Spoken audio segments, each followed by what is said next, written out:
Hi students, இன்றைக்கி நம்ம என்ன பார்க்க போகிறோம்னு பார்த்தீங்கன்னா ஆக்சிடேஷன் ஸ்டேட் ஆஃப் லேந்தனைட்ஸ் தான் பார்க்க போகிறோம். ஆக்சிடேஷன் ஸ்டேட் ஆஃப் லேந்தனைட்ஸ் பார்க்குறதுக்கு முதல்ல நமக்கு என்ன தெரிஞ்சிருக்குன்னு பார்த்தீங்கன்னா electronic configuration of 4F series பற்றி பார்ப்போம்.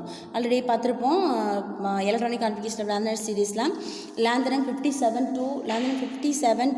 அண்ட் லுட்டிஷியம் 71 வரைக்கும் இருக்கும். இந்த 71 வரைக்கும் இருக்கிறத பார்த்திங்கன்னா 4Fல ஒவ்வொரு எலக்ட்ரான்ஸ் ஆட் ஆகிட்டே இருக்கும். அப்போ நமக்கு ஆக்சிஜன் ஸ்டேட் எப்படி பார்க்கணும்னு பார்த்தீங்கன்னா the most common oxygen state of lanthanides பார்த்திங்கன்னா +3 ஸ்டேட்டாக இருக்கும். In addition to that of some of the lanthanides also either +2 or +4. அதாவது 1 mark question students. Most common oxygen state பார்த்திங்கன்னா +3, ஹையர் ஆக்சிஜன் ஸ்டேட் பார்த்திங்கன்னா +4 I think. Now listen this gadolinium 3+ and lutetium 3+ ions have extra stability. It is due to the fact that they have exactly half-filled and completely filled f orbitals respectively. So the electronic configuration பார்த்தீங்கன்னா இங்கே gadolinium பார்த்தீங்கன்னா atomic number 68. gadolinium atomic number atomic number 64. இந்த 64ல பார்த்தீங்கன்னா நமக்கு 54 எலக்ட்ரான்ஸை core electronic கான்ஃபிகரேஷனை loss பண்ணிடுங்க. அப்படி loss பண்ணால் remaining நமக்கு என்ன கிடைக்குன்னா 10 எலக்ட்ரான்ஸ் கிடைக்கும். அந்த 10 எலக்ட்ரான்ஸ் பார்த்தீங்கன்னா 4Fல 7ம் 6s2ல ஃபஸ்ட்டு ஃபில் பண்ணிவிட்டு 4Fல 7 ஃபில் பண்ணுவோம்.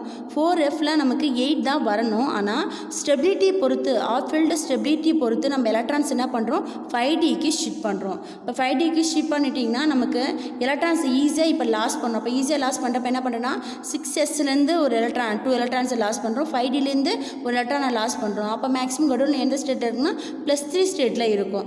சிமிலர்லி பார்த்தீங்கன்னா லுட்டிஷியம் அதே போல் தான் 6s2லேருந்து 2 எலக்ட்ரான்ஸும் 5Dலேருந்து ஒரு எலக்ட்ரான்ஸும் நம்ம லாஸ் பண்ணுறோம். அப்போ 4F14 கிடைக்கும். அப்போ 4F7 4F14ன்றது மோர் ஸ்டேபிள் எலக்ட்ரானிக் கான்ஃபிகரேஷன். அது மோர் ஸ்டேபிள் அயான் ஸ்டேட்டில் இருக்கும். அப்போ நமக்கு கான்ஃபிகரேஷன் பார்த்தீங்கன்னா இஸ் டு பி +3 ஸ்டேட்டில் தான் இருக்கும். அப்போ நமக்கு சிமிலர்லி பார்த்தீங்கன்னா சீரியம் அண்டு டெர்பியம். சீரியம் பார்த்தீங்கன்னா அட்டாமிக் நம்பர் டெர்பியம் சீரியம் பார்த்தீங்கன்னா அட்டாமிக் நம்பர் 58. 58ல் நமக்கு 4F ஆர்பிட்டாலில் என்ன இருக்கும் 2 இருக்கும். இது +4 ஆக்சிஜன் ஸ்டேட் தான் ரிசம்பலன்ஸ் பண்ணும். +4 ஆக்சிஜன் ஸ்டேட் ரிசம்பலன்ஸ் பண்ணுறதுனா Sலேருந்து 2 எலக்ட்ரான்ஸும் 4Fலேருந்து 2 எலக்ட்ரான்ஸும் லாஸ் பண்ணிங்கன்னா நமக்கு என்ன கிடைக்குன்னா சீரியம் பார்த்தீங்கன்னா +4 ஸ்டேட்டு கான்ஃபிகரேட்ஸும். ஆனால் நமக்கு டெர்பியம் பார்த்தீங்கன்னா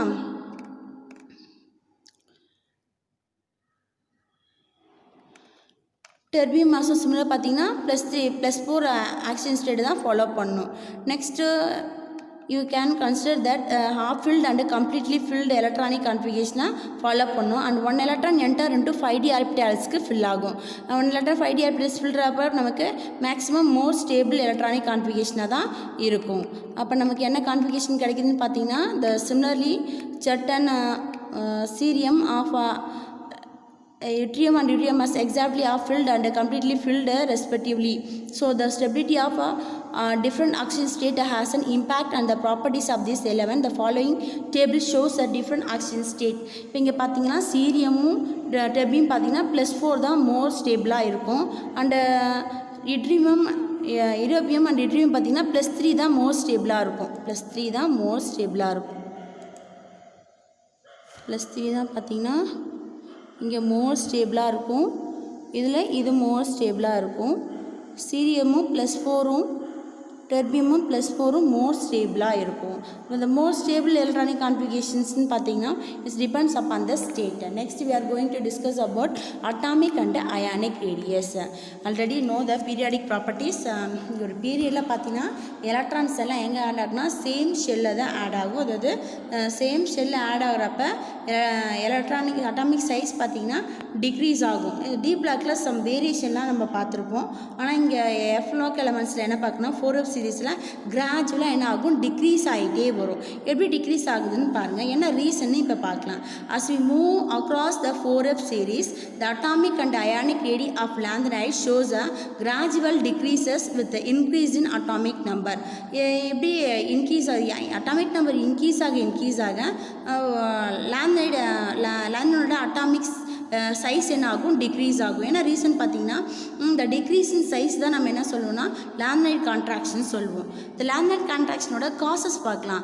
காசஸ் ஆஃப் லேமினைட் கான்ட்ராக்ஷன்ஸ்னால் as we move from one element to another in the 4f series, அதாவது cesium to lutetium வரைக்கும் நம்ம போயிட்டே இருக்கிறப்ப அட்டாமிக் நம்பர் 58லேருந்து அட்டாமிக் நம்பர் 71 வரைக்கும் நம்ம மூவ் பண்ணுறப்ப என்ன கிடைக்குன்னா the nuclear charge is increased by 1 unit and additional electron is added into the same inner of 4f subshells. Yes, electrons என்ன ஆகும், சேம் சப்ஷெல்லே ஆட் ஆகும். சேம் சப்ஷெல்லே ஆட் ஆகிறப்ப நமக்கு என்ன கிடைக்கும், நியூக்ளியர் சார்ஜ் என்ன ஆகும், இன்க்ரீஸ் ஆகும். இங்கே லிசன் பண்ணுங்கள், இது நியூக்ளியஸ், அந்த நியூக்ளியஸ் அரௌண்டு. இப்போ இங்கே எஃப் ஆர்பிட்டால்ஸ் இருக்குது, இங்கே நியூக்ளியஸ் இருக்குது. எலக்ட்ரான்ஸ் எல்லாமே சேம் ஷெல்லே ஆட் ஆகுது, சேம் ஷெல்லே ஆட் ஆக நியூக்ளியஸோட சார்ஜ் என்ன ஆகும், ரொம்ப இன்க்ரீஸ் ஆகும். இப்போ நம்ம அதுக்கு முன்னாடி என்ன பண்ணணும், ஷீல்டிங் எஃபெக்ட் பார்க்கணும். இப்போ நமக்கு S B D F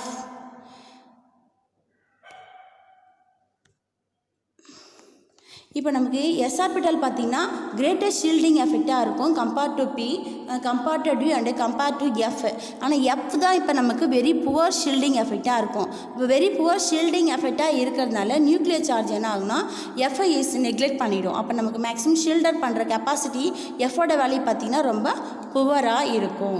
so now listen, when the increase in nuclear charge, the valence shell is pulled slightly towards the nucleus. So the result of effective nuclear charge is experienced by the 4f electrons and increases, and size of the Ln ions will be decreases. அதனால size of the ions என்ன ஆகுனா in a periodல decrease ஆகும் Ln3 ஸ்டேட்டில் இருக்கப்ப. So laminar contractions of various lanthanides shown in the graph. இப்போ இந்த கிராஃபில் பாருங்கள் என்னென்ன எடுக்குது வேல்யூனா லேந்தனம் டு லுட்டிஷியம் வரைக்கும் பார்க்குறப்ப இந்த சீரீஸோட வேல்யூ என்ன ஆகுது, அப்படியே ரெடியூஸ் ஆகிட்டே வருது, கிராஜுவலாக அப்படியே ரெடியூஸ் ஆகும். ஆனால் டீப் பிளாக்கில் பார்த்தீங்கன்னா சம் வேரியேஷன்ஸ் இருக்கும். இப்போ நம்ம பார்த்தது எதனால் இதெல்லாம் ரெடியூஸ் ஆச்சு, ரீசன் என்னென்னு பார்த்தோம். இது ரீசன் ஃபஸ்ட்டு ரீசன் பார்த்தீங்கன்னா M3 நியூக்ளியர் சார்ஜ் இன்க்ரீஸ் ஆக 4f சப்ஷெல்லில் எலக்ட்ரான்ஸ் ஆட் ஆகிட்டே வரும். அப்படி ஆட் ஆச்சுன்னா நமக்கு 4f சப்ஷெல்லோட ஷீல்டிங் கெப்பாசிட்டி என்ன ஆகும்னா கம்மியாகும். பட் கான்சிக்வன்சஸ் பார்த்தீங்கன்னா த கான்சிக்வன்ஸ் ஆஃப் லேமினைட் கான்ட்ராக்ஷன், இதனால் என்ன விளைவு ஏற்படுது அப்படின்னு நம்ம இப்போ பார்க்கலாம். as we move from cerium to lutetium in +3 ஸ்டேட்டில் இருக்கிறப்ப the basic character of Ln ions will be decreases. Basic characters என்ன ஆகும்னா டிக்ரீஸ் ஆகும் due to the decrease in size of Ln3+ ion. அதாவது லேமினைட் கான்ட்ராக்ஷன் தான் இதுக்கு ரீசன். சைஸ் வந்து decrease ஆக ionic character of bond will be decreases. Ionic character வந்து decrease ஆகும். பட் கோலன் கேரக்டர் பார்த்தீங்கன்னா இன்க்ரீஸ் ஆகும். இப்போ கோலன் கேரக்டர் இன்க்ரீஸ் ஆகிறதுக்கு என்ன ரீசன் பார்த்தீங்கன்னா டிக்ரீஸ் இன் த பெசிசிட்டி என்ன ஆகும், டிக்ரீஸ் ஆகும். அதாவது அயனிக் கேரக்டரும் பேசிக் கேரக்டரும் என்ன ஆகுனா டைரக்ட்லி ப்ரொபோஷனாக இருக்கும். ஆனால் கோலன் கேரக்டரும் பேசிக் கேரக்டரும் எப்படி இருக்குன்னா இன்வெர்ஸ்லி ப்ரொபோஷனாக இருக்கும். அதாவது சார்ஜோட டென்சிட்டி இன்க்ரீஸ் ஆக கோலன் கேரக்டர் என்ன ஆகும், இன்க்ரீஸ் ஆகும். சிமிலராக பார்த்தீங்கன்னா similarities among the laminates in the complete F series only 10 picometer decreases in the atomic radius. F seriesல பார்க்குறப்ப ஸ்மால் டிஃப்ரென்ஸ் தான் இருக்குது, டிக்ரீஸ் ஆகுது பிகோமீட்டரில் ஃபார் அட்டாமிக் ரேடியஸ்க்கு. அதுவே அயானிக் ரேடியஸ்க்கு என்ன பண்ண போனால் 20 பிகோமீட்டர் அளவுக்கு டிக்ரீஸ் ஆகுது. ஏன்னா ரீசன் பார்த்தீங்கன்னா வெரி ஸ்மால் சேஞ்சஸ் இந்த ரேடியா ஆஃப் லேமினேட்ஸ். அப்போ லேமினேட்டோட வேரியேஷன் ஆகுதுன்னா ஸ்மால் சேஞ்சஸாக இருக்கிறதுனால இந்த கெமிக்கல் ப்ராப்பர்ட்டிஸ் எப்படி இருக்குன்னா வெரி குவைட் சிமிலராக இருக்கும். அந்த அளவுக்கு டிஃப்ரென்ஸ் இருக்காது. Now the elements of the second and third transition series resemblance each other more closely than the elements of the first and second transition series. Yes, இப்போ periodic table பாருங்க, periodic table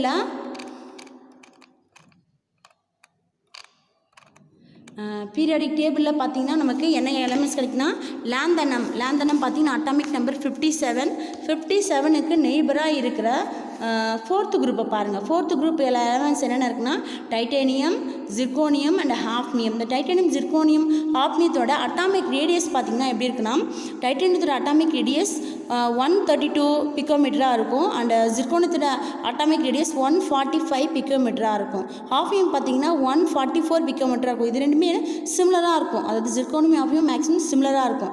அதுக்கு reason என்னன்னு பார்த்தீங்கன்னா லேம்னைட் contraction தான். லேம்னைட் contractions 6th பீரியடில் இருக்கிறதுனால neighbouring பீரியடில் இருக்கிற 5th பீரியட்லேயும் அட்டாமிக் ரேடியஸ் வந்து டிக்ரீஸ் ஆகுது. இது 1 mark question students. Which why zirconium and hafnium have a same atomic radius பார்த்தீங்கன்னா due to lanthanide contractions. This lanthanide contractions value பார்த்தீங்கன்னா this radius of value here radius of value பார்த்தீங்கன்னா zirconium this of hafnium will be 144 and zirconium will be 145. This is similar question students. Thank you students.